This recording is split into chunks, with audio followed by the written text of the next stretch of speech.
जय गीता भागवत। हे परीक्षित, जब नंद जी को यह समाचार मिला कि कंस ने सभी बालकों को मारने की आज्ञा दी है, तब उन्होंने ग्वालों को सब बातें बताकर इस प्रकार निश्चय किया कि हम लोग उत्तर जन्म की खुशी में राजा कंस को कुछ भेंट दे आऊं, जिससे राजा प्रसन्न हो जावे और हमारे बालकों को मारे जाने का कोई भय न रहे। इस प्रकार विचार कर नंद जी सब ग्वाल बालों सहित माखन, दूध, दही तथा घी आदि गाड़ियों में भरवाकर राजा कंस को भेंट देने के लिए मथुरा में जा पहुँचे। कंस ने उनकी भेंट स्वीकार करके उन्हें सम्मान सहित विदा कर दिया। तब वे अपने घर लौट चले। उस समय वसुदेव जी उनके आगमन का समाचार सुनकर यमुना तट पर उनसे भेंट करने के लिए जा पहुँचे तथा कुशल पूछकर इस प्रकार कहने लगे कि हे नंद जी, आपके सम्मान सच्चा मित्र मैंने किसी को नहीं पाया है। राजा कंस के दुख देने पर मैंने आपके यहाँ अपनी गर्भवती पत्नी रोहिणी को भेज दिया था। आपने उसका तथा उसके जो पुत्र उत्पन्न हुआ है उसका भी पालन हमसे अधिक प्रेमपूर्वक किया। आपके इस उपकार से मैं उदीर्ण नहीं हो सकता। हे मित्र, आपके यहाँ पुत्र जन्म का समाचार सुनकर मुझे ऐतन प्रशंसा हुई है। आपकी पत्नी यशोदा तथा पुत्र श्री कृष्णचंद्र जी अच्छी तरह तो हैं। वसुदेव के ऐसे स्नेह भरे वचन सुनकर नंद जी ने उत्तर दिया, हे वसुदेव जी, आपकी कृपा से बलराम आदि सभी अच्छी तरह हैं। बलराम के जन्म के बाद मेरे भी बालक हुआ है, परंतु कंस ने तुम्हें दुख देकर तुम्हारे अन्य पुत्रों को मार डाला। इस दुख से मैं बहुत दुखी रहता हूँ। तब वसुदेव जी ने कहा कि हे भाई, विधाता ने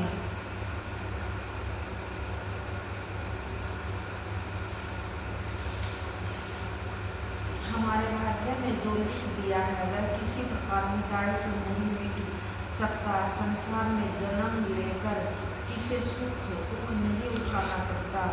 आप मेरे परम प्रिय मित्र हैं, अतः मैं आपके तथा आपके पुत्रों में कोई अंतर नहीं समझता हूँ। परंतु इन दिनों राजा कंस बहुत अत्याचार कर रहा है तथा छोटे छोटे बालकों को मरवा रहा है। इसलिए मैं आपसे यह कहना चाहता हूँ कि आप यह ध्यान सदैव रखें कि कोई राक्षस गोकुल में पहुंचकर कुछ उपद्रव न कर बैठे। हे नंद जी, मुझे यह समाचार मिला है कि बालकों को मारने वाली पूतना आज गोकुल की ओर गई है। अतः आप शीघ्रता पूर्वक अपने घर जाकर यह देखिए कि वह कोई उपद्रव न कर बैठे। आपको जब कभी अवकाश मिले तब मुझे फिर अपना दर्शन देने की कृपा कीजिएगा। तत्पश्चात नंद जी वसुदेव से विदा लेकर ग्वाल बालों सहित गोकुल को लौट गए। श्री सुखदेव जी बोले कि हे राजन, अनेक राक्षस छोटे बड़ों बच्चों को मारने का कार्य कर रहे थे, फिर भी कंस को श्री कृष्णचंद्र जी के भय से शांति नहीं मिलती थी। अतः एक दिन उसने पूतना नामक राक्षसी को अपने पास बुलाकर यह आज्ञा दी कि मथुरा तथा गोकुल में जितने बालक उत्पन्न हुए हों तुम उन सब को मार डाल। यह सुनकर पूतना बालकों को मारने के लिए चल दी। उसने अपने मन में यह विचार किया कि गोकुल में नंदराय के यहाँ एक बालक का जन्म हुआ है, सो सबसे पहले मैं गोपी रूप बनाकर वहीं जाऊं और उस बालक को छल से मार जाऊं। यह निश्चय करके पूतना ने ऐतन सुंदर गोपी का रूप बनाया। तत्पश्चात अपने संकनों में विष लगाकर हंसती हुई नंदराय जी के घर जा पहुंची। भीतर यशोदा आदि स्त्रियों ने भी उसका श्रृंगार तथा सौंदर्य देखकर उसे कोई देवकन्या समझा। अतः वे उसे आदर सहित अपने पास बैठाकर वार्तालाप करने लगी। हे परीक्षित, उस समय आनंद कंस श्री पालने में लेटे हुए झूला झूल रहे थे। जब उन्होंने यह जाना कि पूतना कपट रूप धारण कर मुझे मारने के लिए आई है, तो वे थोड़ा सा मुस्कुरा दिए। उन्होंने मन ही मन में कहा कि अच्छा हुआ जो यह पहले यहीं आ पहुंचा, अन्यथा किसी अन्य गोप के घर जाती तो मेरे किसी मित्र अथवा सखा को मार डालती। पूतना ने यशोदा से इस प्रकार कहा कि हे बहन, तुम्हारे यहाँ पुत्र जन्म का समाचार सुनकर राजा कंस को अयकर प्रशंसा हुई, सो उनकी आज्ञा से मैं तुम्हारे प्राण प्यारे पुत्र को देखने के लिए आई हूँ। यशोदा ने उत्तर दिया कि ए बहन, मेरा लाल पालने में झूल रहा है, सो तुम उसे देख लो। यह सुनकर पूतना पालने के समीप जा पहुंची तथा बोली कि तुम्हारा बेटा करोड़ों वर्ष तक जीवित रहे। इस प्रकार के कपट वचन कहती हुई श्री मुरली मनोहर को बड़े प्रेम पूर्वक पालने से उठाकर उन्हें दूध पिलाने लगी। उसमें श्री कृष्ण श्याम सुंदर अपने दोनों हाथों से पूतना के स्तन दबाकर दूध के साथ उसके प्राण खींचने लगे। तब तो वह अयतन व्याकुल होकर यशोदा जी से इस प्रकार कहने लगी कि हे यशोदा, तेरा बालक तो यमराज का दूध मालूम होता है।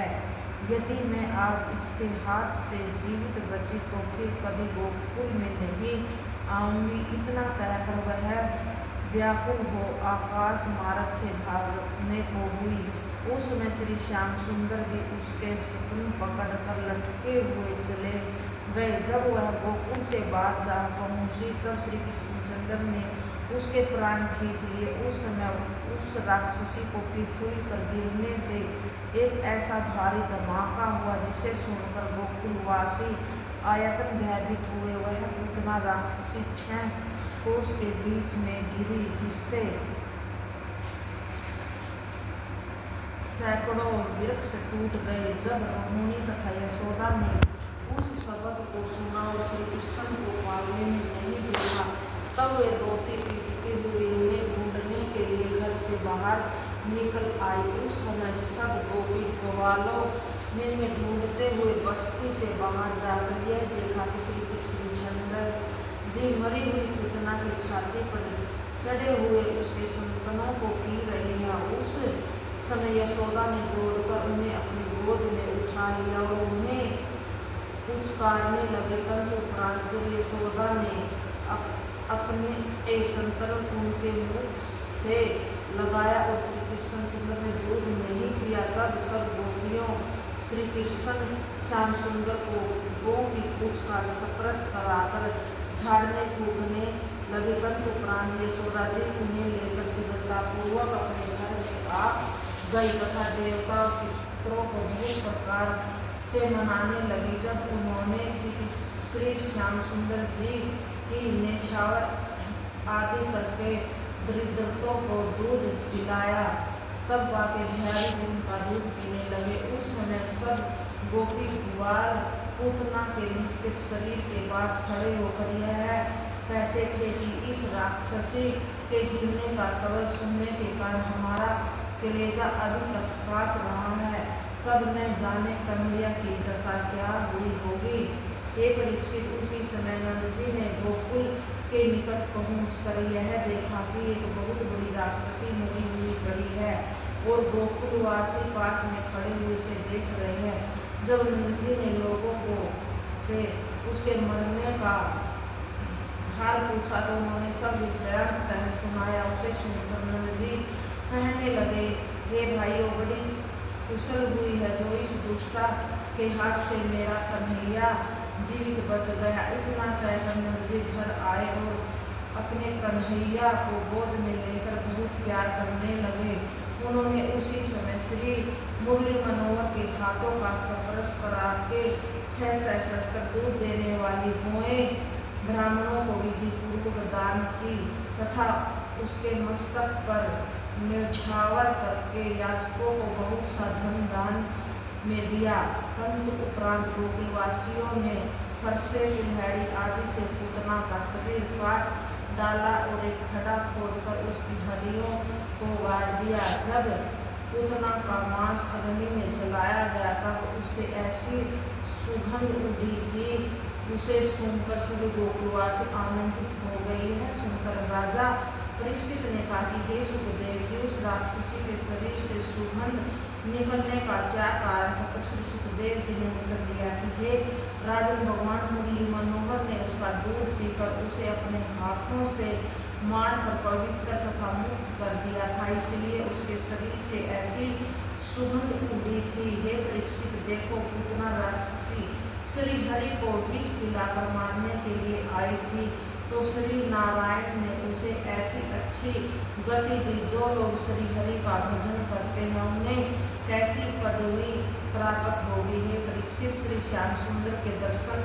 प्राप्त करने के हेतु सभी देवता अपना स्वरूप बदलकर गोकुल में आते थे। इतनी कथा सुनकर राजा परीक्षित ने कहा कि हे सुखदेव जी, जिस प्रकार आपने पूतना की कथा सुनाई, उसी प्रकार श्री कृष्णचंद्र के कुछ अन्य बाल चरित्रों का वर्णन कीजिए। जय गीता।